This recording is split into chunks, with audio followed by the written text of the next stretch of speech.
A gente raramente para pensar nisso, né? Mas o que acontece por trás dos panos para a luz da nossa casa simplesmente acender todo santo dia sem falhar? Parece um ato simples, mas por trás disso tem um verdadeiro exército silencioso de guardiões. E hoje a gente vai conhecer a fundo o sistema de defesa de um dos componentes mais vitais da nossa rede elétrica. Imagina só a cena. Aquela tempestade forte, sabe? Raios para todo lado. De repente, a luz dá aquela piscada, mas não apaga.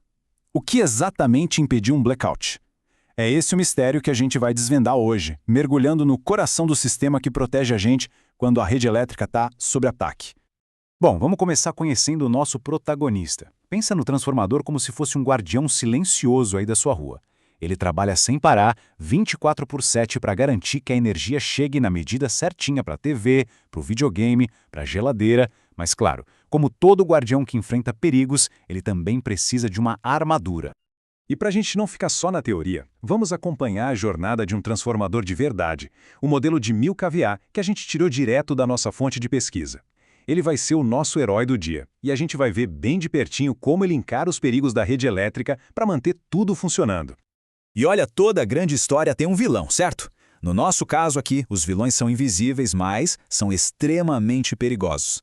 São as anomalias elétricas que ameaçam o nosso herói a todo instante. Vamos conhecer agora as duas principais ameaças que o nosso transformador tem que enfrentar. O nome desse inimigo é sobrecorrente. Sabe quando a gente liga o micro-ondas, air fryer e o chuveiro tudo ao mesmo tempo e o disjuntor de casa cai? Então, isso é um tipo de sobrecorrente. É o sistema basicamente dizendo, opa, isso aqui é demais para mim. Agora vamos ver as duas formas como isso afeta o nosso herói, o transformador.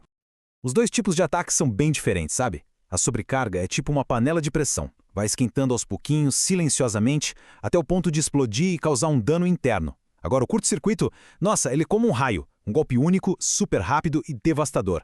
Capaz de destruir tudo em uma fração de segundo. Dois inimigos diferentes que exigem defesas diferentes. Mas o nosso herói não está sozinho nessa batalha, não. Ele conta com uma dupla dinâmica de aliados super poderosos, prontos para entrar em ação. Vamos apresentar agora os dois dispositivos que formam a linha de frente da defesa, o fusível e o disjuntor. Pensa assim, o disjuntor é como o segurança da festa. Ele está ali para lidar com os problemas menores, as sobrecargas do dia a dia. Já o fusível... o fusível é a tropa de elite. A equipe da SWAT, chamada só em situações de emergência extrema, tipo um curto-circuito catastrófico. Cada um na sua função e juntos eles são imbatíveis. E aqui tem um segredo do mundo da engenharia elétrica. Menos é mais. A ideia, que é reforçada pelo Manual de Segurança Elétrica, que é tipo a Bíblia dos engenheiros, não é usar a proteção mais forte de todas, mas sim a mais inteligente. É como escolher a chave certa para o parafuso certo, sabe? Garantir proteção máxima sem atrapalhar o trabalho normal do transformador. Certo. Agora vem a parte mais legal. Como é que se faz esses dois guardiões trabalharem em perfeita sintonia sem que um atrapalhe o outro? A resposta é uma engenharia muito precisa. É quase uma arte. É como se fosse uma dança onde cada passo é perfeitamente calculado para evitar um desastre. Vamos entender a coreografia por trás dessa proteção. E como é que os engenheiros sabem exatamente como coordenar essa dança? Bom, eles usam uma ferramenta chamada gráfico tempo-corrente. Pensa nesse gráfico como uma partitura musical, que mostra exatamente em que momento e com que intensidade cada instrumento, ou, no nosso caso, cada protetor, deve entrar em ação. Antes de mais nada, esse gráfico tem uma espécie de linha da morte, que é a curva de dano. Ela representa o limite máximo de resistência do nosso transformador. Se qualquer falha elétrica cruzar essa linha, já era. O equipamento sofre um dano permanente. Então, o objetivo de toda essa dança é evitar que qualquer evento chegue perto dela. E aqui está o mapa da dança em ação, olha só.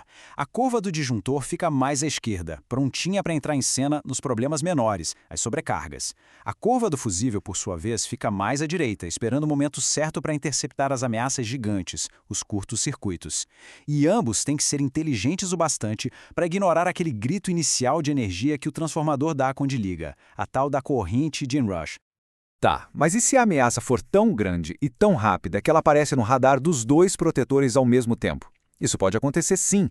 É como se, numa emergência muito grave, tanto o segurança da festa quanto a tropa de elite entrassem em ação juntos. Isso já é esperado pelos engenheiros e faz parte do plano para garantir que nada passe. E se eu disser que a proteção não para por aí? Pois é, o sistema é ainda mais sofisticado. Existem ainda outras camadas de segurança, quase como num filme de espionagem, projetadas para lidar com as situações mais cabeludas e específicas que a gente possa imaginar.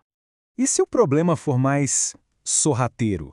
E se a falha não for um ataque direto, franco, mas algo mais sutil, como um desequilíbrio na energia que passa pelos fios?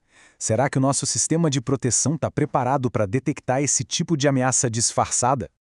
A resposta está nesse número aqui, 57,7%. É que, em certos tipos de falha, o fusível primário só consegue enxergar mais ou menos 57,7% da força real do problema. É como se fosse um ponto cego, sabe? Para compensar, os engenheiros criam uma zona de segurança extra lá no gráfico, uma segunda curva de dano, só para garantir a proteção total. É um detalhe que mostra o nível de precisão e cuidado que tem por trás de tudo isso. Além da nossa dupla dinâmica, a gente tem outros sentinelas. Existem alarmes que literalmente gritam quando a temperatura interna sobe demais. Tem sensores que detectam mudanças súbitas de pressão, funcionando como um alerta de tsunami elétrico. E, por fim, tem a proteção diferencial, que é uma verdadeira muralha de defesa. A proteção diferencial é como um sistema de alarme a laser dentro de um cofre. Ela fica monitorando o que entra e o que sai do transformador, e qualquer mínima diferença já dispara o alarme na hora. Para falhas que acontecem lá dentro, ela é a mais rápida. Nesse cenário, o nosso fusível, o herói dos curtos-circuitos, fica de prontidão, tipo um guarda do lado de fora, pronto para agir se precisar.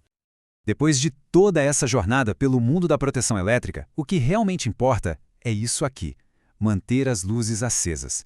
É toda essa tecnologia invisível, essa dança de dispositivos e essa engenharia super precisa que garante o nosso conforto e a nossa segurança no dia a dia. Então, vamos lá, o que a gente aprendeu hoje? Primeiro, proteção de transformador é um trabalho em equipe com vários guardiões. Segundo, é preciso ter a ferramenta certa para cada tipo de problema, seja queima lenta ou ataque súbito. E por fim, que a tal dança coordenada entre os protetores é o que garante que tudo funcione perfeitamente. Essa combinação que torna a nossa rede elétrica tão confiável. E tudo isso deixa a gente com a reflexão, né? A rede elétrica é um organismo vivo que está sempre evoluindo. Hoje a gente desvendou os segredos do transformador, mas quais serão os próximos desafios? Com carros elétricos, novas fontes de energia e cidades cada vez mais conectadas, que outras tecnologias invisíveis a gente vai precisar desenvolver para garantir um futuro com energia para todo mundo? Fica aí o pensamento. Valeu pela companhia.